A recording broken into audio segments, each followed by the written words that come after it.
Welcome. I'm so glad to be joined today by Pedro, Bianca, and Francisco, representatives of SINTARQ, Union of Architectural Workers in Portugal. And I'd like to begin the discussion by asking each of you to, one, introduce yourselves, but also describe the aha moment when you realized you needed to do something and how you chose to do it. So, Pedro, why don't we begin with you? Okay, so I'm Pedro, 42 years old. I'm an architect for, I think, 20 years.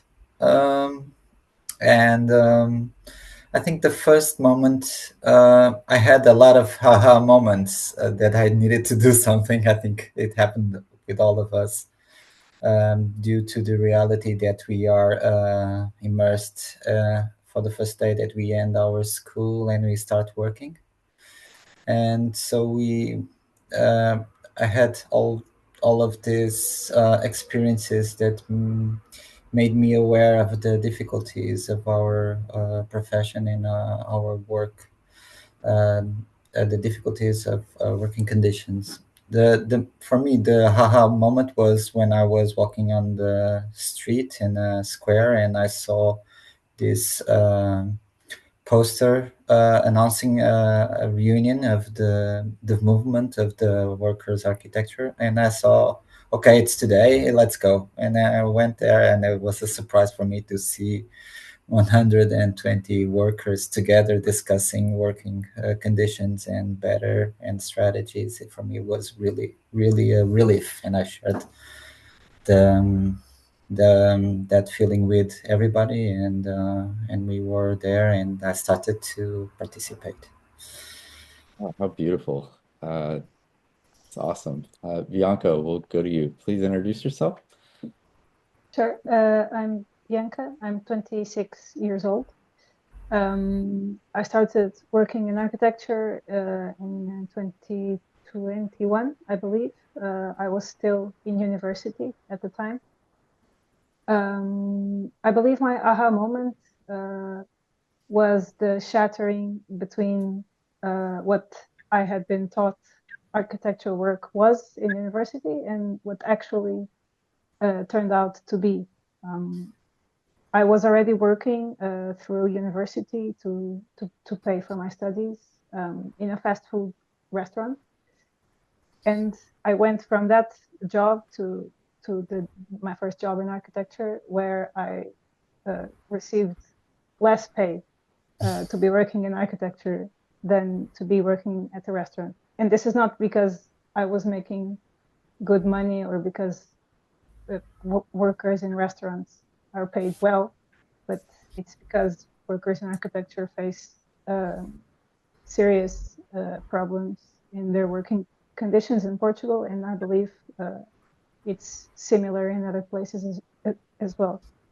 And at the time, I saw a colleague of mine from university, and she was involved in SINTARQ, and she told me about it, and I had absolutely no hesitation. I went, and that's the story.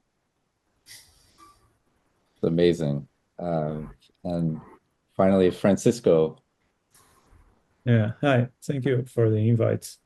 And I don't really think I can uh, like uh, specify a haha moment because when you finish the graduation and when you start working, it's a process of knowing and understanding the environment or the conditions you're starting to work with. And I think it's important to let you know that this started with a group of people gathering and having like a proper meeting to address and discuss the issues and the conditions we were working in, like what, because we shared all the problems with wages and everything, and we just had a first meeting, and what came out of that meeting was that we needed to keep going, like we needed to keep heading layers and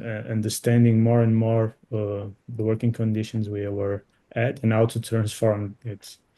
And so I think it's the haha moment for me, and to realize that we were doing something that I think it's big.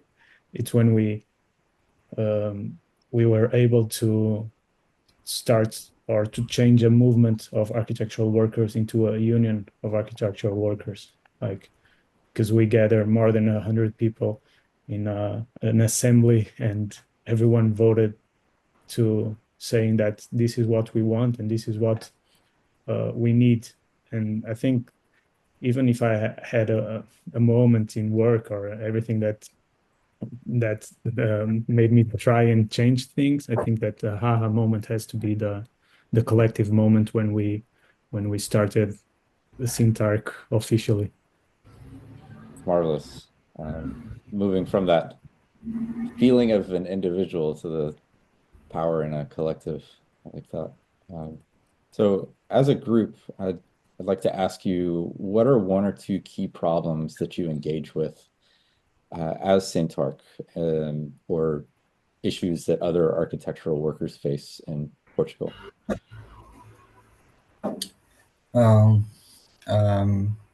I can answer that. Well, we have this. We can underline like these two main problems that we have, which are wage, the problem of wage, and overtime work, unpaid overtime work in Portugal. So through wage, we have a really big construction growth in Portugal of the sector.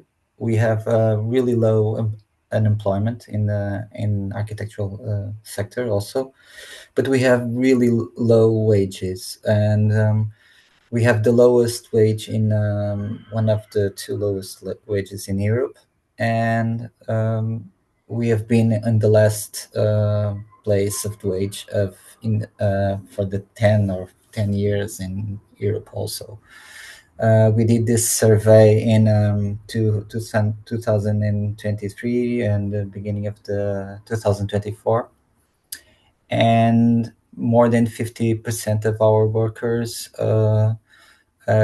responded that they earned less than 1,100 euros, which is really close to the minimum salary. And also with that, our wage is also a reflection of how the studios, our companies work. Also with our wages are not compatible with our responsibilities and with a clear organization of a studio, or a fitted organization of the work needed on the studio. So they are not fitted with the responsibilities, years of experience, or other kind of tasks that are planned to do. So there's probably invisible reasons in the companies. We noticed a lot of that in our working places, for exercising power and to keep productivity higher and profit even higher. So we as workers, we discuss these kind of problems in our studios, and how we can demand better conditions by actions of trying to review an organization that could have put wage into a better, more higher, and close to what is our real work and what our real responsibilities. So, and for the time, for weekends and nights and excessive hours that keep us isolated through our our need to live a good life. That's also a big problem. Our survey also expressed that concern.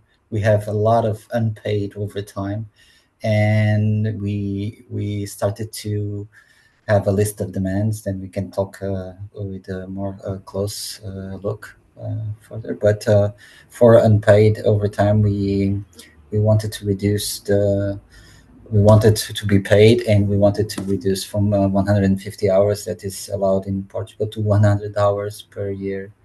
So we have also this concern that overtime and wage in between all other aspects, but these two are our priorities.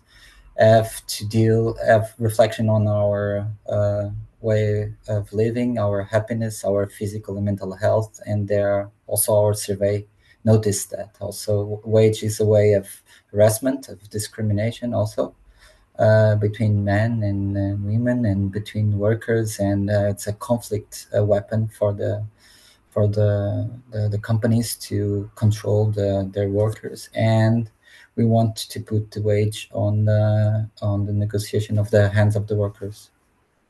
So I could continue talking, but I'm just going to shut up. Yeah, so it sounds like there is some really clear need and also some demands that SINTARQ is making. And uh, these needs and demands are not being met by the traditional professional organizations or institutions that exist in Portugal. So, what is your view of those traditional institutions that represent or govern our profession, such as architecture schools, local professional organizations, or even the Venice Biennale, for which this interview is being recorded? Yeah, I can address that, but I'd like to go back a little bit, because in a global way, and what Pedro was saying is, it's like, I mean, I think it's the main thing, like wages and overweight and these working conditions. But if you think as what we call a progression in career, I mean, most of the workers in architecture, they cannot imagine themselves in 20 years doing the same by the same wage. So it's a really difficult place to be. Like we have a lot of colleagues that just give up and change their area and everything. So that's also what we are trying to address by collective bargaining, to have the possibility to have a career in architecture, which is not possible right now, or at least for most of us. And the institution, I mean, we have so much to to address at our institution that we don't really spend that much time thinking about the traditional institutions that work in architecture in different aspects. We have a position that we share common problems, and we are able to able to meet with everyone. Like we had meetings with the architectural association. I mean, that when you finish the degree, then you have to enter an architectural association of professionals, so you can like be able to practice architecture. And that's one of the different things that SINTARQ is I mean, one of the different space that SINTARQ is occupying is that we don't only represent architects, we represent architectural workers. And so, for example, a colleague that never finished his degree and never entered this association, he's also a worker, and we will represent him. Landscape architects, model makers, visualizers. So we in SINTARQ, we represent all workers, like, and that's the main issue. That, for example, this architectural, we call it Ordem dos Arquitetos. I don't know if architectural association is the correct translation, but they are not able to represent these workers. And but we had meetings with them to address common issues, and even with the university as well. We have meetings with students, of course, because they are the main the important thing in the university. And we have this collaboration attitude, collaborative attitude between all institutions that want to share some thoughts, some ideas, but we have so much to do that we don't really spend much time discussing it. And just one thing that I also had to like to add is that we, as the SINTARQ is growing and starting to have the some working type or some type of working more mature, we are more and more being able to meet inside the companies we work. So the main organization of SINTARQ right now is in my workplace. I share and I organize with my working colleagues. So, and from there we start by addressing the issues that are common to each other and everything, and then we have these global meetings where we can share and address the other workers' problem, and then we are able to have these collective um, demands or collective ways to improve. And that's how we are like trying to organize our institution. And so far it's proving to be a good way, because we had some good results, like some wage improvements, some working hours that were not paid and now are paid. So in different companies, we were able to have some victories, and we hope to have more and more in the future. Yeah, I like that description of the work that you're doing as almost creating a parallel institution that is representing the people who don't fall under the umbrella of the traditional institutions, and that it's not an antagonistic relationship with those traditional institutions, but it is a collaborative one. And I think that's really great to hear. We'll move on to the next question. What advice do you have for people looking to get involved in organizing around the issues that you're focused on? If I can answer that, I believe that the most important thing, whether you find that there is already an organization that you want to join or one that you could start, I believe that the most important factor is to gather around or meet around the issues that you have in common with other workers that you are organizing with, in the sense that you need to find the common ground that you go through and your colleagues or your friends or your associates go through in order to build an organization centered around an issue. Because it's easy to lose track of what unites us and lose track of what makes us want to gather around a certain issue and focus on the individual, or at least a lot of the times that's what we were taught to do, and to think about our architecture and our work as a whole. It's about what you can achieve by yourself, or how hard you yourself work in order to achieve success, whatever that even means.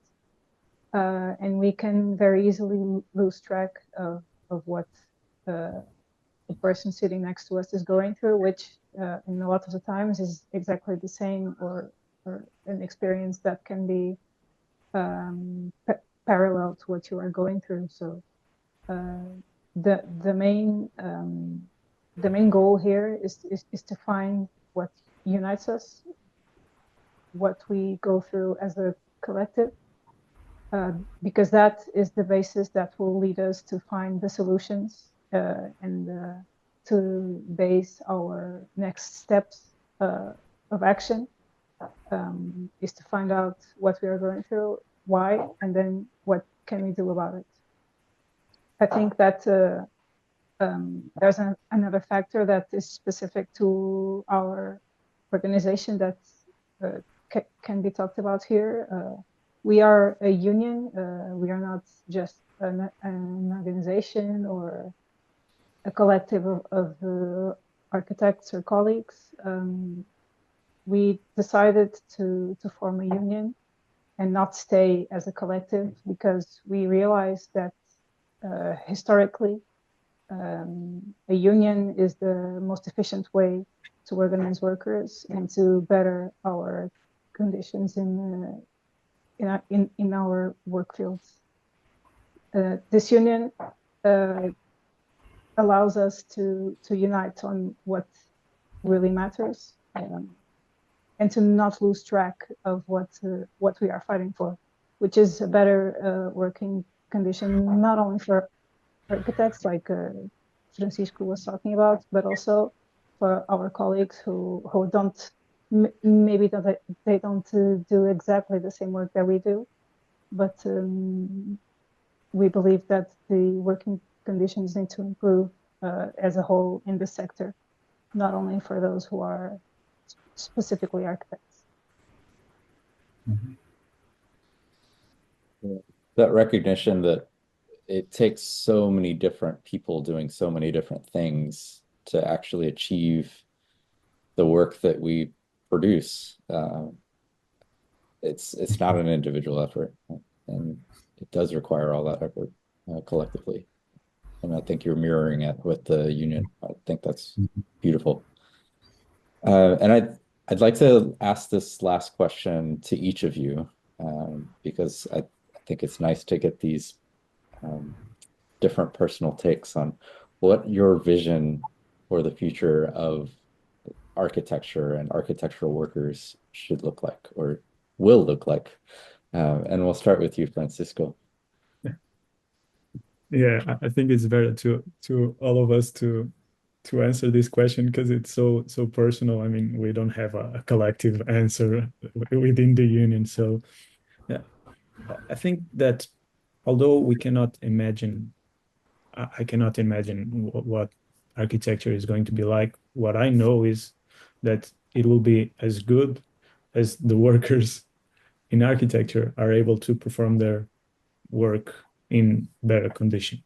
I mean, I do believe this, that we do want to work responsibly with like putting our skills, putting our effort in what we do with the most respect for our profession, because I mean, at the end, it's what we studied for.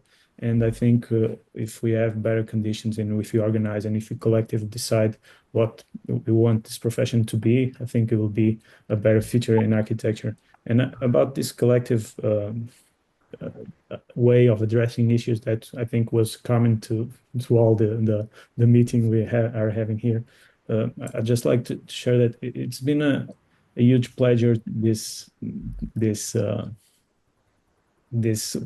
path that we're doing together in SINTARQ, because we're able to share it with other unions, with other associations that gave us solidarity without asking for anything in return. We were able to have our space in what we call Casa Sindical, which is a union house with other unions for free in the so it's been really good to know how other unions work. We are able to now to do in some companies that have not only architectural workers but also locksmith. I don't know if this is the term, like iron working work areas and everything, and we are able to do collective actions in these companies with other unions. So it's been, you learn a lot, and I think it's what also gives you this boost to keep going and to try and change the way we work and how architecture is or how architecture is solving our issues in society. And we'll go to you, Bianca. Sure. I think the future of architecture, and a little bit of what was said, but I really believe that the future of architecture will be the future of what architecture and construction workers can achieve, and what working conditions this architecture will be made, goes hand in hand with what the architecture will be. I believe this is this is not an abstract or a theoretical thought of how architectural design or work will be. This is not separated from how this architecture is produced, by who it's made, and what conditions those workers produce that architecture in, but also for who this architecture is produced is also a factor that goes hand in hand with working conditions. I believe our struggle is not only for the elevation of our wages or for the lessening of our overtime, but it's also an elevation of the living conditions of workers, not only in architecture and construction, but with this solidarity that we found and that we have with other workers in other areas.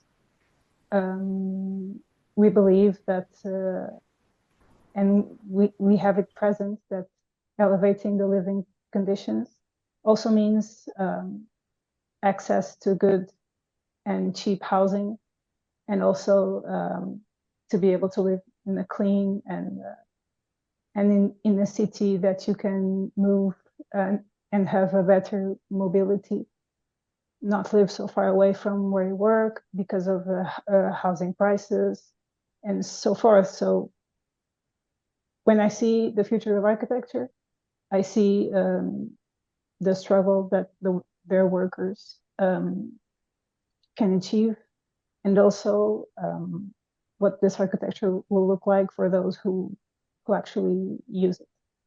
And that's it. Wonderful. And finally, Pedro. Well, I can gather Francisco and Bianca opinions. I also subscribe entirely, and I'm also completely in tune with their ideas. I think that starting from inside of our workplace and taking care of our own environment, and on through participating in the management, organization, planning of our own work. I think we, as workers, are in the best place to decide what is the best for the work.